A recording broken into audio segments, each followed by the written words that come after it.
So hi students, welcome to Karthikeya's academy. మరి APSC group 2లో Indian polity కాన్స్టిట్యూషన్లో దాదాపుగా 75 మార్కులు వెయిటేజ్ అయితే మనకు కనిపిస్తుంది. పేపర్ 1లో అటు ఏపీఎస్సితో పాటు ఇండియన్ పాలిటీ కాన్స్టిట్యూషన్ ఉంది. మీరు ఒకసారి సిలబస్లో చూసినట్లయితే క్లియర్ కట్గా వాళ్ళు లోక్పాల్ మరియు లోక్యుక్త గురించి వాళ్ళు సిలబస్లో క్లియర్ కట్గా ఇవ్వడం జరిగింది.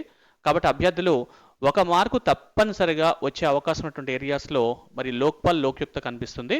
ఈరోజు వీడియోలో అసలు లోక్పాల్ అంటే ఏంటి, ఈ లోక్యుక్త యాక్ట్ లోక్పాల్ లోక్యుక్త యాక్ట్ 2013 సంవత్సరంలో ఎందుకు చేశారు అండ్ 2016 సంవత్సరంలో చేసినటువంటి అమెండ్మెంట్స్ ఏంటి, ఇవంతా కూడా ఒకసారి చూద్దామండి. సో ముందుగా లోక్పాల్ లోక్యుక్తకు సంబంధించి ఇంట్రడక్షన్ చూద్దామండి.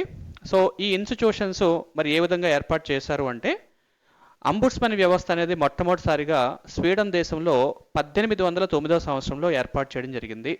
అంబుడ్స్మన్ వ్యవస్థ స్వీడన్లో 1890లో ఏర్పాటు చేసిన తర్వాత 1919 సంవత్సరంలో ఫిన్లాండ్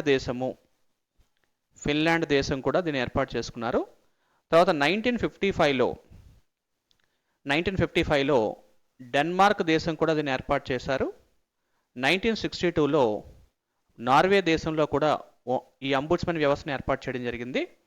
అదేవిధంగా 1962లో న్యూజిలాండ్లో కూడా ఇలాంటి వ్యవస్థను ఏర్పాటు చేయడం జరిగింది. అంటే ప్రస్తుత భారతదేశంలో ఉన్నటువంటి ఈ లోక్పాల్ వ్యవస్థ దేన్ని పోలి ఉంటుందంటే, the ombudsman in Scandinavian countries in 1809 దేశానికి సంబంధించిన విధంగా మనకు అనిపిస్తుంది.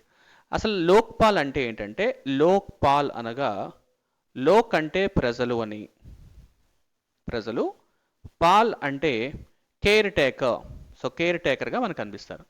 అంటే ప్రజల కేర్ టేకరే లోక్పాల్గా మనం గమనించాల్సి ఉంటుంది. అసలు ఈ లోక్పాల్ మరియు లోక్యుక్త అనేటువంటి వ్యవస్థలు ఎందుకు ఏర్పాటు చేశారు అనేది ఇప్పుడు మనం చూద్దామండి. The first concept of ombudsman originated in 1809 in the country Sweden.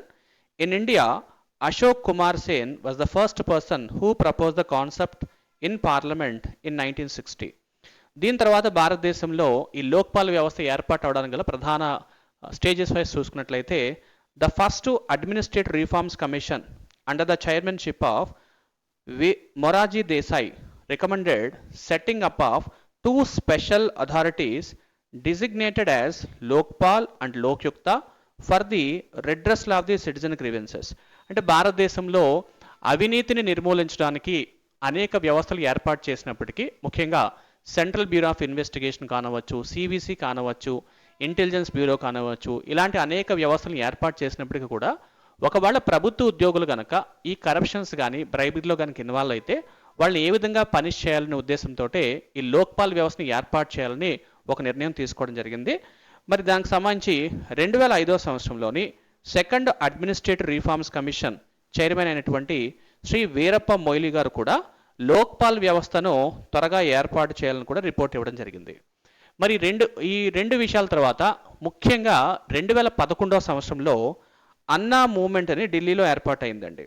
ఒకసారి మీరు అన్నా హజారే గురించి వినే ఉంటారు. ఒకసారి మీరు ఇమేజ్లో చూసినట్లయితే ఒక పక్కన అరవింద్ కేజ్రీవాల్ గారు కనిపిస్తున్నారు, ఒక పక్కన అన్నా హజారే గారు కనిపిస్తున్నారు, ఇంకొక పక్కన మీకు తెలుసు the first IPS officer Kiran Bedi గారు కనిపిస్తున్నారు. అంటే వీళ్ళు ప్రారంభించినటువంటి ఈ యాంటీ కరప్షన్ మూవ్మెంట్నే 2011 సంవత్సరంలో భారతదేశం మొత్తం కూడా ఒక పెద్ద మూవ్మెంట్ అయితే గెయిన్ చేయడం జరిగింది.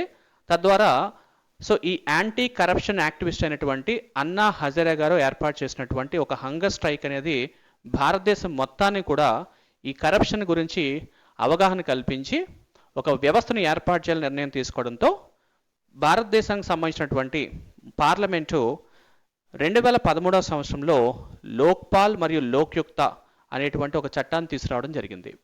మరి లోక్పాల్ లోక్యుక్త అంటే ఏంటంటే, Lokpal is a national level institution and Lokayukta is at the state level. ఈ రెండు కూడా చట్టబద్ధంగా ఏర్పాటు చేసినటువంటి వ్యవస్థలు, స్టాట్యూటరీ బాడీస్ అంటాం. మరి వీటి యొక్క ప్రత్యేకత ఏంటంటే, these bodies have the authority to investigate and prosecute the corrupted cases of the government employees and Lokpal and Lokayuktas are established to investigate and prosecute the corruptions among the public officials అనమాట. ముఖ్యంగా ప్రభుత్వ ఉద్యోగులు ఎవరైతే ఉంటారో, కేంద్ర ప్రభుత్వ ఉద్యోగులు ఎవరైతే ఉంటారో వాళ్ళ యొక్క కరప్షన్ ప్రాసిక్యూట్ చేయడానికి లోక్పాల్ వ్యవస్థను ఏర్పాటు చేశారు.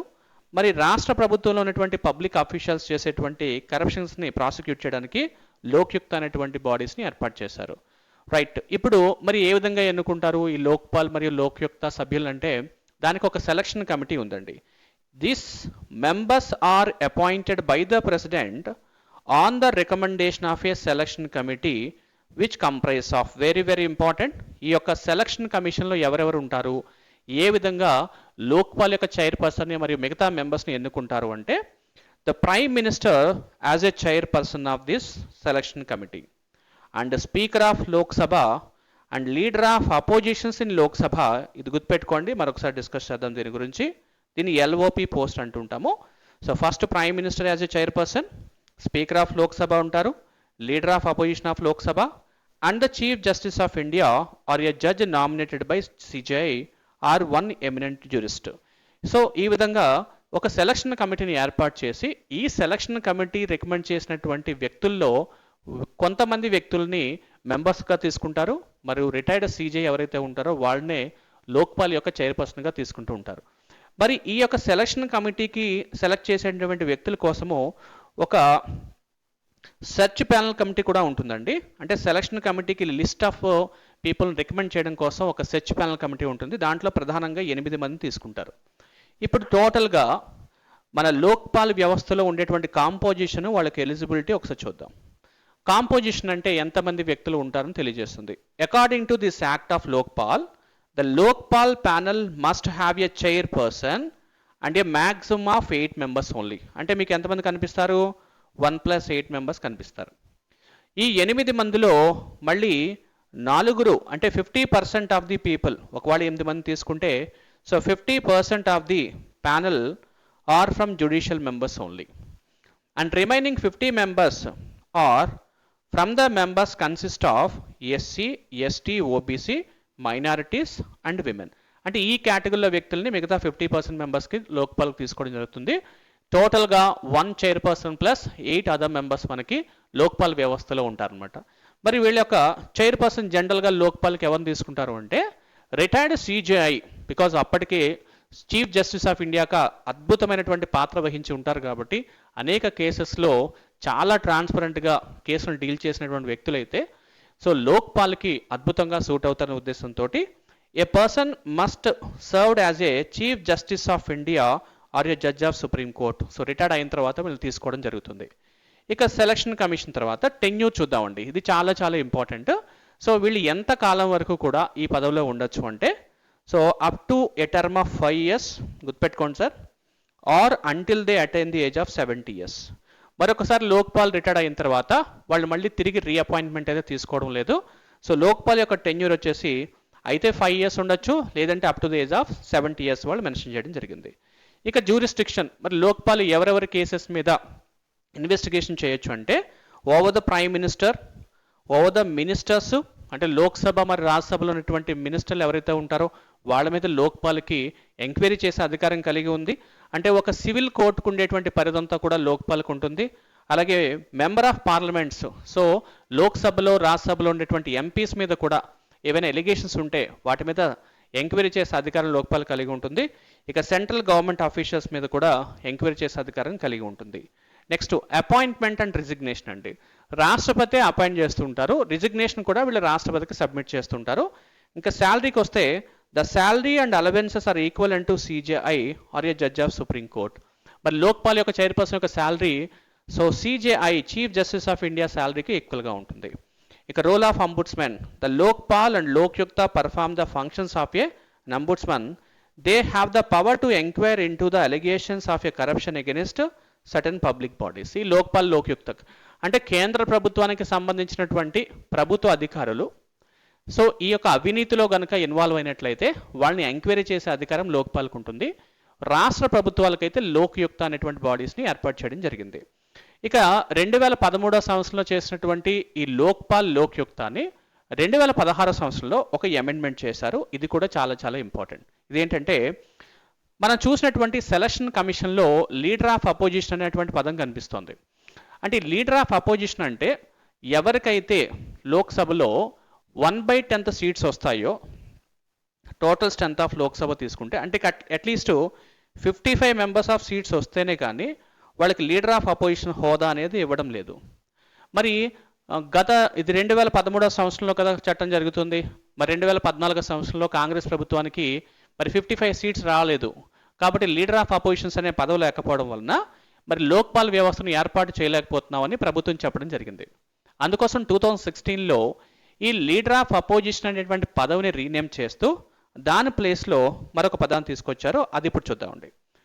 The 2016 bill passed by the Parliament in 2016 and amended the Lokpal Lokyukta Act of 2013. The most important point is it enables the leader of the single largest opposition party in the Lok Sabha to be a member of the selection commission in the absence of a recognized leader of the opposition. అంటే LOP, so leader of opposition party అనే పేరుని rename చేస్తూ so అపోజిషన్లో ఉన్నటువంటి single largest పార్టీలో ఎవరైతే ఉంటారో అందులో ఒక వ్యక్తిని మాత్రం మన లోక్పాల్కి సెలక్షన్ కమిటీకి తీసుకోవడం జరుగుతుంది. ముఖ్యంగా లెట్సే ఈ ఎల్ఓపి 1/10 రూల్ని తొలగించడం జరిగి అపోజిషన్లో లార్జెస్ట్ అపోజిషన్ పార్టీలో ఎంతమంది అయితే సభ్యులు ఉంటారో దాంట్లో 40 కావచ్చు, 48 కానవచ్చు, ఎంతైనా కానవచ్చు, దాంట్లో ఒక వ్యక్తిని మాత్రము ఈ సెలక్షన్ కమిటీలోకి తీసుకోవడం జరుగుతుంది. అది ముఖ్యమైనటువంటి అమెండ్మెంట్. ఇక రెండో అమెండ్మెంట్ ఏంటంటే సో ఈ లోక్పాల్ లోక్యుక్త యాక్ట్ 2013లో సెక్షన్ 44 ఆఫ్ 2013 యాక్ట్ ఏం చెప్తుంది అంటే it deals with the provision of furnishing details of assets and liabilities of a public servants within 30 days of joining the government services. అంటే ఏ వ్యక్తి అయితే ప్రభుత్వ ఉద్యోగులు సో జాయిన్ అయి ఉంటారో సర్వీస్లో 30 రోజుల్లోపు వాళ్ళకి అసెట్స్ అండ్ లయబిలిటీస్ ప్రభుత్వానికి సమర్పించాలని ఉంటుంది. అది section 44 of the Lokpal Lokayukta act of 2013. But 2016 ప్రకారంగా చూసుకుంటే సో ఇమీడియట్గా వాళ్ళు జాయిన్ అయిన తర్వాత ప్రభుత్వం ఒక సర్టెన్ టైం మెన్షన్ చేస్తుంది. ఆ టైంలో త్వరగా వీళ్ళు సబ్మిట్ చేయాల్సి ఉంటుందనే విషయాన్ని కూడా మెన్షన్ చేశారు. సో ఈ 2 పాయింట్స్ గుర్తుపెట్టుకోండి సార్. ఇక who is the first and current Lokpal of India, చాలా ఇంపార్టెంట్. మరి గ్రూప్ 2 ఎగ్జామ్ రాస్తున్నారు కాబట్టి Justice Pinaki Chandra Ghosh was the first Lokpal of India. He was appointed on March 23, 2019.